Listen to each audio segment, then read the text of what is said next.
খাইবার পারি না খাইবার পারি না মরার মোহে রুচি নাই। रुको जरा सबर करो बोला धक्का मुक्की नहीं करने का आराम से लेने का। हाँ আসসালামু আলাইকুম এভরিওয়ান। আমরা এখন জিন্দাবাজারে 5 বাই রেস্টুরেন্টের সামনে আছি। দেখতেই পাচ্ছেন অনেক মানুষ অপেক্ষারত, তখন 5 বাই রেস্টুরেন্টের গেট খুলবে এবং ভিতরে প্রবেশ করে খাবার খাবে। এই যে গেটে লাইনে দাঁড়িয়ে আছে, কেউ বাইক নিয়ে এসেছে, কেউ সিএনজি কিংবা কেউ নোয়া, আবার কেউ রিক্সা নিয়ে এসেছে। তো সবাই অপেক্ষায় আছে কখন গেট খুলবে আর কখন ভিতরে ঢুকবে। তো রাহেদ মামা আসলে প্রতিদিনই প্রায় আমাকে বলে মামা রাতে 5 বাইতে যাই, ভোরাতে যাওয়া হয় না। এই যে এখন গেট খুললো, সবাই ঢুকে যাচ্ছে, কেউ আর পিছনে ফিরে তাকাচ্ছে না। অনেকক্ষণ অপেক্ষা করছে, গেট খুলছে, এখন ভিতরে ঢুকে যাচ্ছে সবাই।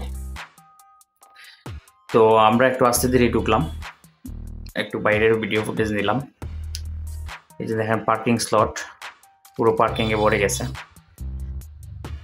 তখন বাজে ভোর 4:20, ঠিক মতো আলোই আসে নাই তখন। তো ভিতরে গিয়ে ঢুকলাম, ভিতরে গিয়ে দেখি সব সিট মোটামুটি বুকিং প্রায়। তো আমরা কোথায় বসবো জায়গাটুকু পাচ্ছি না। অবশেষে একটা টেবিল দিলাম খালি, সেই টেবিলে গিয়ে বসে পড়লাম। তো আমাদের সাথে আরও কয়েকজন ছোটো ভাই ছিল, মানে আমাদের সাথে না, তাদের সাথে টেবিল শেয়ার করতে হয়েছে। তো রাহেদ মামা আসলে অর্ডার করছিল গরুর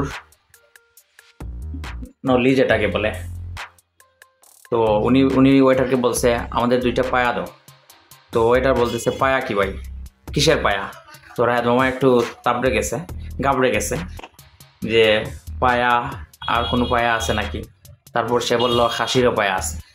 তো অর্ডার করে কিছুক্ষণ অপেক্ষা করার পর অবশেষে আমাদের পায়া চলে আসছে। দেখতেই পাচ্ছেন ক্যামেরার সামনে, এই যে পায়া, কি সুন্দর কালার আর অনেক টেস্টি ছিল। তো পায়ার সাথে অনেকে রুটি অর্ডার করে, তো আমরা পায়ার সাথে অর্ডার করছি বিফ আখনি যেটাকে বলে। খুবই মজাদার ছিল বিফ আখনি, এই যে দেখতেই পাচ্ছেন। তো বিফ আখনি আর পায়া।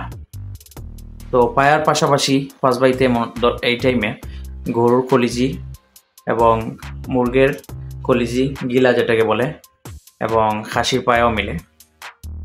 গরুর পায়া যেটা ওইটার প্রাইস 110 টাকা এবং কলিজির প্রাইসও সেম 110 টাকা। আর আমরা যে আখনিটা নিলাম, আখনি প্রতি প্লেট 80 টাকা। আর যদি আপনি এক্সট্রা আরেক প্লেট নিতে চান, ছোটো একটা প্লেট কোয়ার্টার যেটাকে বলে, ওইটা 35 টাকা। তো দেখতে পাচ্ছেন আমরা খাওয়া শুরু করে দিচ্ছি অলরেডি শেষ পর্যায়ে। খাবারটা আসলেই মজাদার, সকালের খাবার 5 বাইতে, এই জন্য স্পেশাল। আর আমাদের সকালে ঘুম থেকে উঠে যাওয়াটা আরও বেশি স্পেশাল হয়ে উঠলো যখন এই যে আমার মামা দেখেন কি মানে অমৃত মনে করে গরুর পায়াটায় চুষতেছে। মানে এটাই সার্থকতা, মানে রাহেদ মামা এই পায়াটা এত স্বাদ নিয়ে খাচ্ছে। একটু স্লো মোশন করে দেখলে দেখেন কিভাবে খাচ্ছে। আসলে এটাই ভালো লাগা, রাহেদ মামা খুব শান্তিতে খেতে পারলো।